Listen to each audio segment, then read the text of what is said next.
मनुष्य के जीवन की 4 अवस्थाएं हैं। आपको पता है, ब्रह्मचर्य, दूसरा गृहस्थ, तीसरा वानप्रस्थ और चौथा सन्यास। शंभू चाचा, ये मनुष्य के जीवन के 4 फेज हैं, 4 अवस्थाएं हैं। नियम वर्ग में बांटा गया है, 1 से 25 साल तक ब्रह्मचर्य रहे, पढ़ाई करे, विद्या अध्ययन करे। 25 के बाद गृहस्थ आश्रम में प्रवेश करे।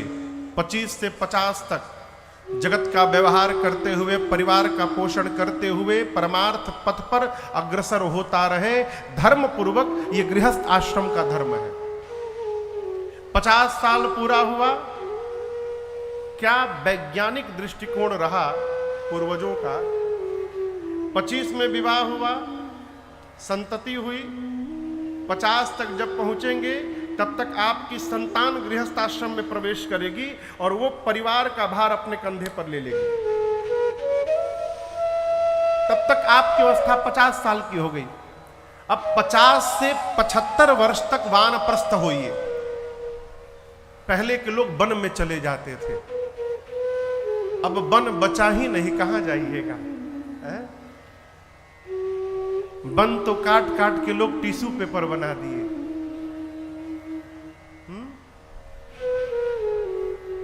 घर से निकलिए ना तो बगली में रुमाल लेके चला करिए, हाथ में तौलिया लेकर चला करिए। जहां जहां आप टिश्यू पेपर का उपयोग करते हैं, कोई ना कोई वृक्ष को नुकसान पहुंचता है।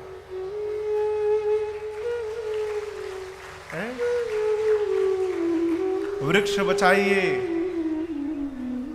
नहीं तो आने वाली पीढ़ी को हवा लेने के लिए ऑक्सीजन का सिलेंडर लेके घूमना पड़ेगा।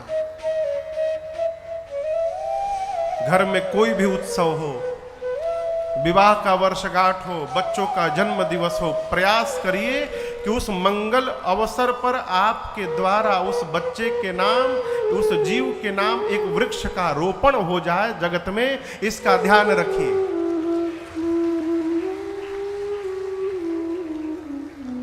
वन बचा ही नहीं, कहां बन जाएंगे।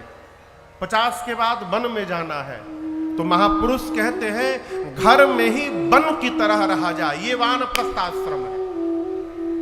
घर में ऐसा मान लीजिए कि आप वन में बैठे हैं, वनवास की तरह घर में रहिए, मुक्त रहिए। जो कर रहा है करने दीजिए। जीव मानत का है टोके बिना हो, बिना टोके मान नहीं सकता है? मुझे याद है एक व्यक्ति के घर में अपने पूज्य महाराज श्री के पास गया था। उस व्यक्ति ने पूछा कि महाराज जी, बच्चे मेरी बात नहीं मानते, मैं क्या करूं। महाराज श्री ने कहा, उत्तर बड़ा कठोर है, सुनने को तैयार है। बोला कहिए महाराज। महाराज श्री ने कहा, मर जाइए। अब उनका तो चेहरा उतर गया।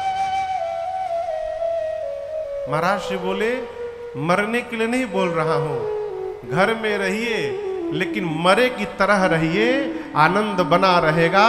जहां दिमाग लगाइएगा दुखी हो जाइएगा। क्षमा पूर्वक कहना चाहता हूं, जो जीवन में अवस्था को प्राप्त कर चुका है, अपने को न मान के रहे। जहां आप मानिएगा कि हम हैं घर में और दिमाग लगाइएगा, दुखी हो जाइएगा। कहां बुढ़ापे में भजन करना चाहिए, बुढ़ापे में टेंशन हो जाएगा, हो नाना प्रकार की बीमारी पकड़ लेगी।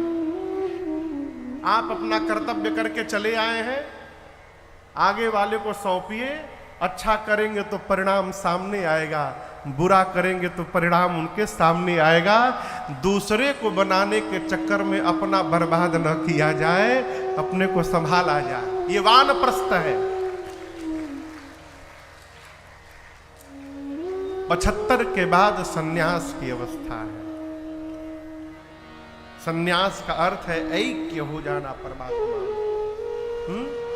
सम जाना हो उन्हीं में। ये विभाग बताया गया है। हम और आप युवा अवस्था में प्रवेश किए हैं। युवा अवस्था यदि सीधी हो गई तो बुढ़ापा अपने आप सिद्ध हो जाएगा, उसको करना नहीं पड़ेगा। और युवा को सिद्ध ही करने के लिए कथा है, अयोध्या कांड की कथा है।